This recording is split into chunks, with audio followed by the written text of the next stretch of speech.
So that's a good time then to ask my next question, which, as you said, you just said that the RSS has essentially been made into a terror organization? I mean, because I find that RSS or this Hindutva terrorist outfit is the most dangerous thing India is facing as an existential threat. Because imagine if such a majority group tries to create a terrorist organization with the state support and goes after the minority and lower caste in the or the untouchables in the Hindu religion. That will be that is creating a huge problem within the country, and I think that's where India has. I mean, we need to look at it. I mean, India has 180 to 200 million Muslim population, but India doesn't really suffer from the kind of so-called Islamic terror, like which we do, because that is a country which is supposed to be perfect feeding or the perfect ground for Islamic terror, if you can say, because it's only less number of it's a minority, Muslim minority, but still a much larger number. Muslims are not economically doing as they're supposed to be doing. I mean, because they have been economically suppressed for a long period of time. Yes. They have not been. They don't have enough of say in the government sectors, in any kind of private sector. So you expect that country to have that kind of, but it hasn't. It hasn't, because it has been somehow managed to politically accommodate them for a long period of time. Of course, that is changing. I mean, I don't know how long you can keep a minority of 180 million suppressed for so long.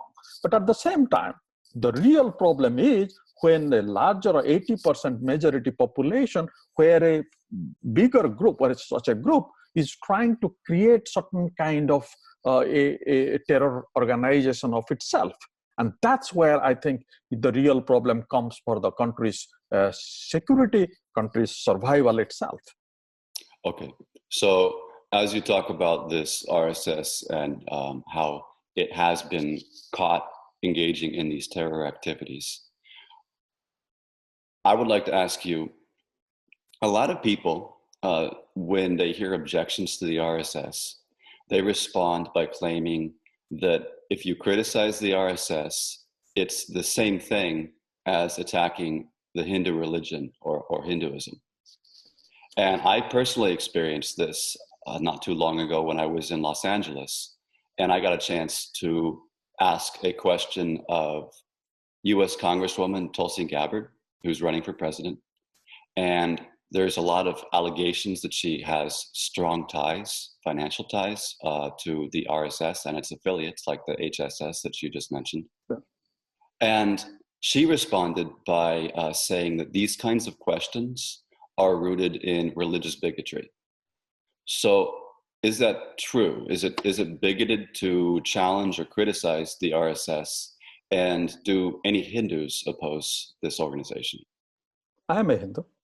I'm a practicing Hindu. Okay. I do oppose. If all the Hindus support RSS, the Narendra Modi government wouldn't have come to power only with the 31% of votes. Then it would have been 80% of votes of the country would have gone to Narendra Modi. It's a lot, not many more Hindus oppose RSS than the Hindus support RSS. Otherwise, this country would have been completely different. In spite of Narendra Modi being the prime minister for the last 5 years, hasn't changed the fact that a large number of Hindus don't believe in the RSS philosophy. They do support secularism. They do support a country which is living together with all kinds of religions. They do believe in the country which is supposed to be a country which is the ideals of Gandhi's and Nehru's. This is what the country is. And I think by saying that RSS is synonymous with Hindu, that's absolutely nonsense. Because if RSS has nothing to do with the Hindu, it's a Hindutva. That's two different things. Like for example, if you criticize ISIS or Muslim Brotherhood, it doesn't mean that we are criticizing Muslims. If you are criticizing IRA, it doesn't mean that we are criticizing Christians. I mean, that's absolutely nonsense. This is what actually taking it just to avoid or at least not being able to answer the question which probably you asked Tulsi Gabbard, that's her connections with these kind of Hindu supremacist groups. She should. This is just avoiding avoiding the question. This is she avoided the question, and you think she should answer the question? She should, and this is an extremely important question, that how on earth she is planning to become or at least aspiring to become the president of a country like United States. Why she has connections with a Hindu supremacist group of another country? That's supposed to be, this is an extremely important question for her to answer. Okay. So then let me ask you, I've read, I've researched, I've written a lot about how the RSS is implicated in violence against Christians, against Muslims, sometimes against Sikhs, Buddhists. Yes. And it seems like they also oftentimes have a lot of conflict with Dalits, the people formerly known as untouchables and treated as outcasts in the caste system. Yeah. Does the RSS, though, does it have any conflict or ever target Hindus? Yes, as you mentioned, RSS targets Christians, particularly the state where I come from, the Odisha, that has been quite a bigger battleground between the RSS and the tribal community, which is also partly they have become Christians.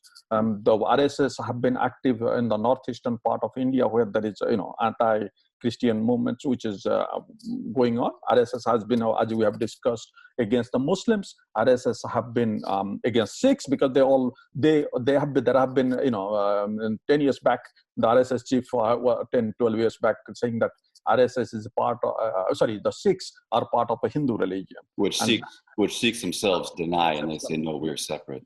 Yeah, so the Sikhs thinks that they are separate religion. So I think this is the way the RSS idea, or that you should have one country, one leader, one language. They also think that the Hindi should be the language of the country. As you know, India has all kinds of languages. That reminds me of the United States, where there's agitation by people to make English the official language and the only language of the country.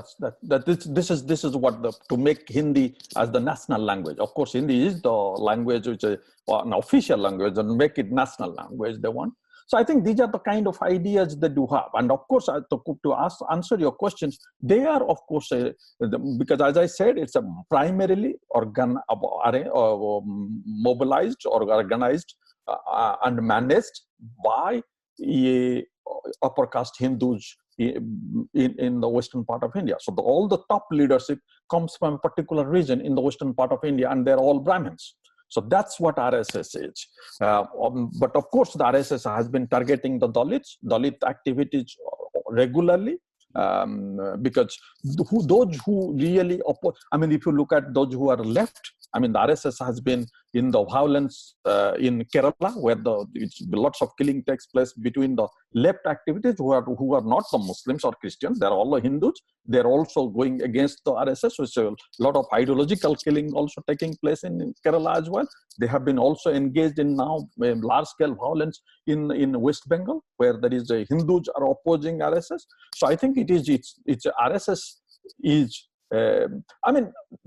Take for example, probably these kind of organization, the terror organization, they kill more of their own religion people than other religion. We have seen in ISIS, we have seen in LTT. So all these organizations kill more people in their own religion than others, and RSS is not any different. That's a very interesting point. So then, in India today, whoever you are, whether you're a Hindu or a non-Hindu, is it safe to criticize the RSS? And are there consequences for doing so? Oh, no. Not anymore. Of course, there was a time when I was growing up, that was okay. That's absolutely fine that we could criticize, or at least you could criticize anyone in India at that time. And this is not the case anymore. Criticizing RSS is almost impossible, unless you are in a state which is not governed by the BJP. I will not be able to say things what I say in my homes or in Delhi or in UP I can say that in Odisha, which is not ruled by a BJP government. So I think there is a difference. There is also difference what kind of organization I work for. If I work for the central government organizations or a central university, then I have lots of restrictions what I say. But probably if I'm working in a state institution which is run by a non-BJP government, then I can probably do that. But even if I do what that, if you're a journalist? Journalists having serious problem also all over. I mean, there is also, as I said, it's part of the country war, depending on who is the power and what kind of strength this RSS has at that place. If RSS is not as strong there are areas still where RSS is not that strong. So probably you can get away with it. But unfortunately, those areas are getting smaller and smaller. So the larger parts of the country, it's almost impossible now to have a free voice or even to anyway, directly or indirectly criticize anything which can be construed that you are criticizing the Hindutva philosophy. This is almost even impossible now. So I think there have been lots of killing has taken place, including journalists, including atheists, including what. So these are the people, those who have been targeted. The journalists have been killed for criticizing the RSS. Yes, and I think, you are talking about in India. I mean, even I get threat. I mean, I live in a country in Sweden, which is quite far from that kind of, possibility. But I have to be always careful. I get every day 8 to 10 death threat emails. Or on the Twitter. So these are the things which happens and are happening everywhere. So it's not only that you are in India and you should feel threatened, you are supposed to feel threatened anywhere because of either the RSS there or HSS, as I mentioned, the other parts of the world. So I think this is an organization, or this is a movement, or whatever you want to say, is really getting out of control. Okay. So then that takes me to my final question, which is, you speaking as both a Hindu and as an expert on these issues of peace and conflict, do you think that the RSS is healthy for India? Do you think that the RSS, do you think that the country of India can be at peace while the RSS exists? And do you think the RSS can be reformed? This is a very difficult question. There are different parts to it. I, as a researcher, I don't think a country should be a country on the basis of a religion. That's the way I see. If a country wants to develop, it's want to be progressive and peaceful, the country should distance itself from religion. Religion is a personal matter, which we all have to do it. But if we don't, that's fine. But it's my personal matter. The state should not take care of my religion issues. And anywhere, the state where the religion has taken over, unless you have plenty of oil or something, you will not develop that much. I mean, that's what has happened. So if India has to remain as a powerful country, India has to be powerful, or India has to develop, it has to keep the religion out, which RSS will not allow it. But if RSS, by the presence of RSS, is a threat to the country. I'm explaining why. Because if a country where the population is 80% of populations are Hindus, since 1947, after the independence, the Hindus have been in the control of economic power and political power continuously, even if the Congress government was there, it was the Hindus those who were controlling the power. There is nothing which says that the Muslims have, or any other minorities have even got their own share at the percentage, because they have got much less share than what they have in economic terms and in political terms. Still, if Hindus find it not secure enough, not or at least a kind of imagings being created among the Hindus that is being threatened, they are under threat because of the minority. So that's where I think this is kind of complex, or insecurity complex, which they have been generating within 80% of the population of the country. That's extremely dangerous.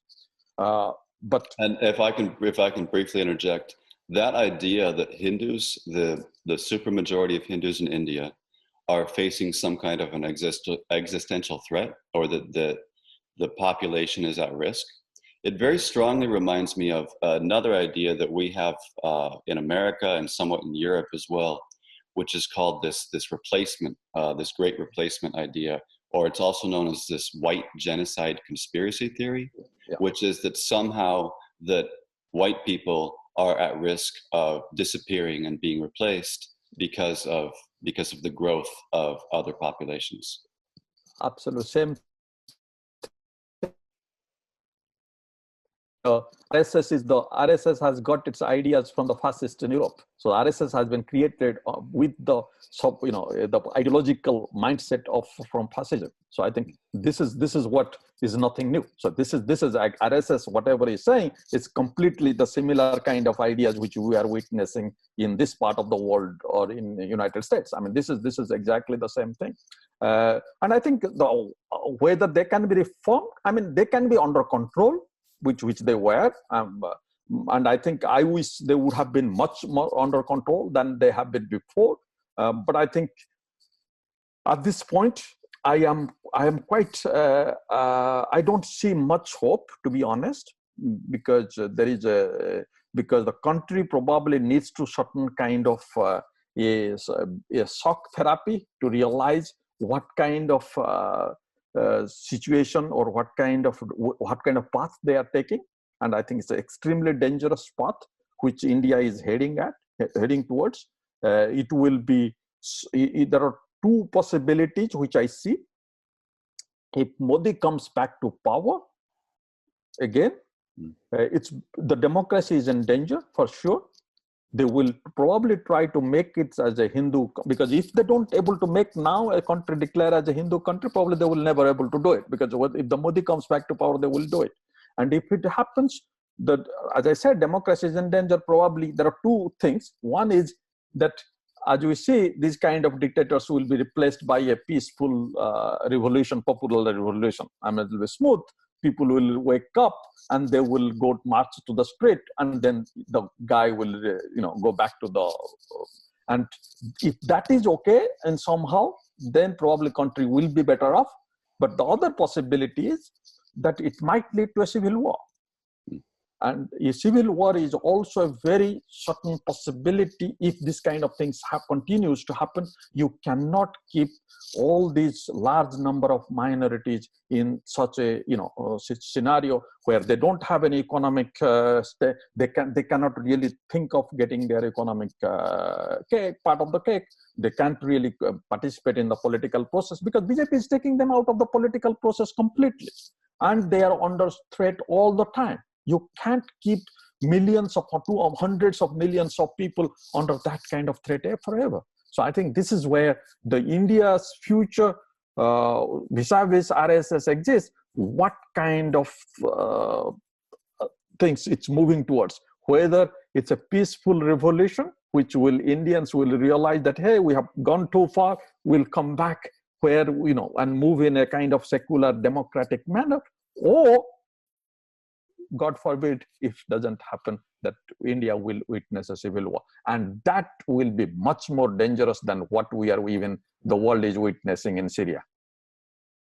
Okay.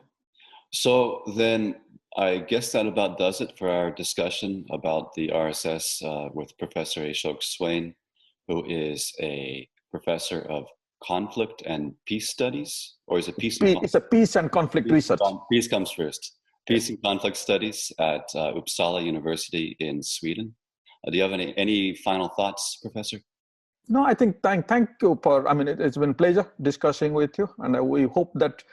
But I mean, this kind of situation, particularly as we've discussed, it's not only in India; it's a larger part of the world is suffering from this kind of majoritarian chauvinism, and I hope that the world will soon find a better path to move in the directions which we all had hoped for, and we should give a world to our future generation that that's what we should live on, and a civilized society should live on.